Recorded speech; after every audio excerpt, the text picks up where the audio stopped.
A picture of a world teeming with life and unpredictability, a stark contrast to their own serene but static existence.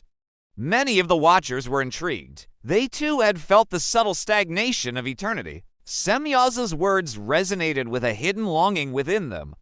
The idea of descending to Earth, of sharing their divine knowledge and guiding this young, promising race, became a seductive whisper in the celestial courts. They convinced themselves it was a noble cause. They would teach humanity the secrets of the cosmos, astronomy, agriculture, metallurgy, the arts. They would help them build a better world, to elevate them beyond their primitive struggles.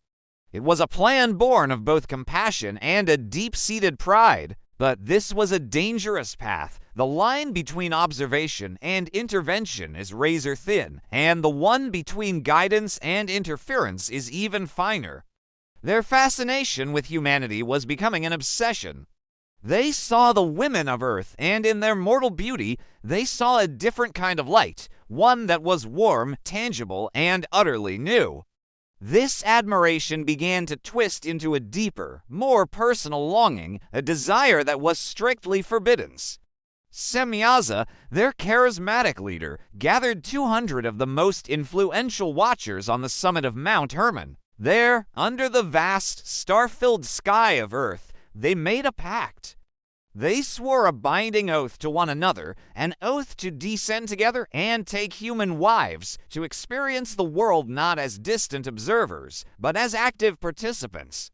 They knew the risks. They knew they were defying a fundamental law of creation, crossing a boundary that was never meant to be crossed.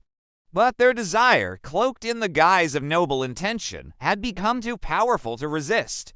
Each angel, driven by this shared and secret purpose, took the oath. They bound themselves not just by words, but by a powerful curse upon themselves should any of them break their vow. With this pact sealed, the fate of the Watchers, and indeed the fate of the early world, was irrevocably set. They were about to unleash a torrent of divine knowledge and forbidden's passion upon an unsuspecting humanity, an act that would bring about wonders and horrors in equal measure.